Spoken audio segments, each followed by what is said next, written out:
Snehalaya silks. இங்கு ஒவ்வொரு புடவையும் ஸ்னேஹா தேர்ந்தெடுத்தது உங்களுக்காக. கன்னியாகுமரி மாவட்டம் முட்டம் மீனவ கிராமத்தைச் சேர்ந்தவர் ரமேஷ். இவருக்கு ஷிபி என்ற மனைவியும் 2 பெண் குழந்தைகளும் உள்ளனர். மீன்பிடி தொழில் செய்து வரும் ரமேஷ் குளைச்சலில் உள்ள தமிழ்நாடு மெர்கண்டைல் வங்கியில் வீட்டை அடமானம் வைத்து பணம் வாங்கியதாக தெரிகிறது. கொரோனா காலகட்டத்தில் வங்கி கடன் தொகையை செலுத்தவில்லை என கூறப்படுகிறது. இதனால் வங்கி சார்பில் வீட்டை ஜப்தி செய்ய கடந்த 13ஆம் தேதி வங்கி ஊழியர்கள், வழக்கறிஞர்கள் என 10க்கும் மேற்பட்டோர் சென்றதாக சொல்லப்படுகிறது. அப்போது வீட்டை பின்பக்க கதவை உடைத்து உள்ளே புகுந்த ரமேஷின் மனைவியை தாக்கி வீட்டில் இருந்த பொருட்கள் வெளியே எடுத்து வந்து வைத்ததாக கூறப்படுகிறது.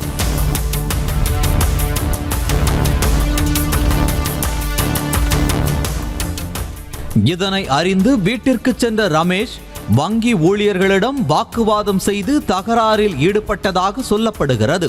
இந்த விவகாரம் தொடர்பாக ரமேஷ் மற்றும் வங்கி தரப்பு வெள்ளிச்சந்தை காவல் நிலையத்தில் புகார் அளித்த நிலையில் ரமேஷ் உட்பட 3 பேர் மீது மட்டும் 3 பிரிவுகளின் கீழ் போலீசார் வழக்கு பதிவு செய்துள்ளனர். உடனே அவங்க பேங்க்காரங்க வெளிச்சந்த போலீஸ் ஸ்டேஷன்ல போய் கம்ப்ளைண்ட் கொடுத்துருக்காங்க. நாங்களும் என்ன அடிச்சு இவ்வளவு சித்திரவதை பண்ணி வீட்டில் உள்ள மொத்த பொருள், பீரோ, ஃப்ரிட்ஜ் எல்லாத்தையும் உடச்சு நாசம் பண்ணது எல்லாத்தையும் கம்ப்ளைண்ட் கொடுத்தா அதுக்கு ஒரு ஆக்ஷன் அவங்க எடுக்கல.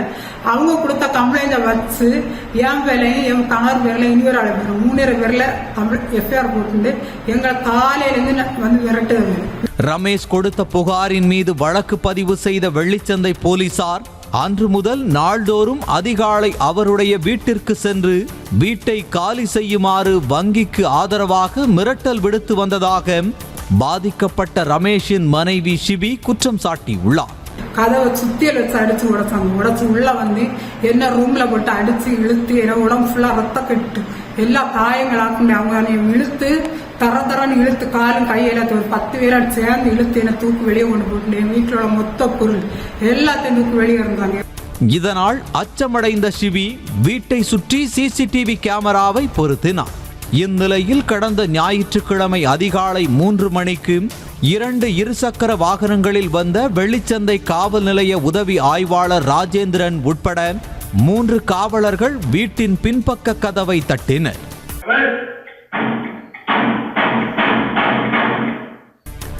முதலில் கையால் கதவை தட்டிய காவலர் பின்னர் காலால் எட்டி உதைத்தார். சிறிது நேரம் கதவை தட்டிக்கொண்டே இருந்த காவலர் ஆவேசத்தில் ஓங்கி தட்ட சத்தம் அதிகமாக எழுந்தது.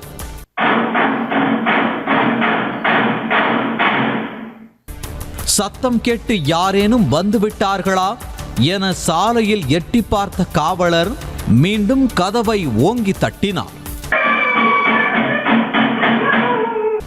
இதனிடையே தலைக்கு மேல் வைத்திருந்த சிசிடிவி கேமராவை பார்த்து அதிர்ச்சி அடைந்த காவலர் சக காவலரிடம் இது குறித்து கூறியதோடு வெளியே காத்திருந்த உதவி ஆய்வாளர் ராஜேந்திரனிடம் சிசிடிவி கேமரா வைத்திருப்பதாக சிரித்தபடியே கூறிய காட்சிகள் அதில் பதிவாகியுள்ளது.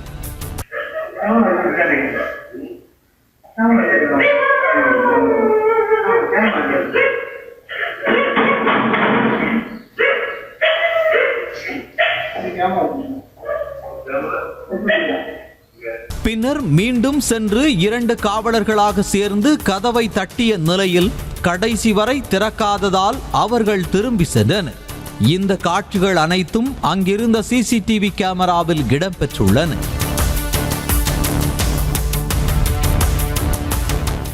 இதனிடையே வீட்டில் தனியாக 2 மகள்களுடன் வசித்து வரும் தன்னை வீட்டை காலி செய்ய போலீசார் தொடர்ந்து அச்சுறுத்தி வருவதாக குற்றம் சாட்டியுள்ள ஷிபி இது குறித்து உரிய நடவடிக்கை எடுக்க வேண்டும் என கோரிக்கை விடுத்துள்ளார்.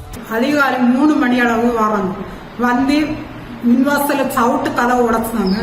இங்க துறக்கிறவங்க பின்வாசலோட சவுட்டு மொத்த ஜன்னல்ல ஒவ்வொரு அடி. நானும் 2 பொம்பளை பிள்ளைங்க நாங்க 3 பேரும் டெய்லி பாய்ந்து வந்து அப்படியே இருக்கோம். ரூம்ல கதவை கீழே ஒளிச்சு கேட்டு அப்படியே அடக்க பிடிச்சு 3 பேர் இருக்கும். இந்த விவகாரம் தொடர்பாக வெள்ளிச்சந்தை காவல் நிலைய உதவி ஆய்வாளர் ராஜேந்திரனிடம் விளக்கம் கேட்டபோது நேரில் வந்து விளக்கம் கேளுங்கள் என இணைப்பை துண்டித்தார். காலையில் 3:30 போக காரணம் என்ன சார்? காலையில் 3:30 காலையில 3:30க்கு போறதுக்கு. காலையில 3:30 வந்து கேளுங்க, சொல்றேன். சார் என்ன சார்? நேரில் வந்து விளக்கம் கேட்டால் விளக்கம் தருவதாக தெரிவித்த உதவி ஆய்வாளர் ராஜேந்திரனிடம் சம்பந்தப்பட்ட உயர் அதிகாரிகள் நேரில் அழைத்து விளக்கம் கேட்க வேண்டும் என்பதே பாதிக்கப்பட்டவர்களின் கோரிக்கையாக உள்ளது. ஸ்னேஹாலயா சில்க்ஸ், இங்கு ஒவ்வொரு புடவையும் ஸ்னேகா தேர்ந்தெடுத்தது உங்களுக்காக. செய்திகளை உடனுக்குடனும் துல்லியமாகவும் தெரிந்து கொள்ள சப்ஸ்கிரைப் பண்ணுங்க.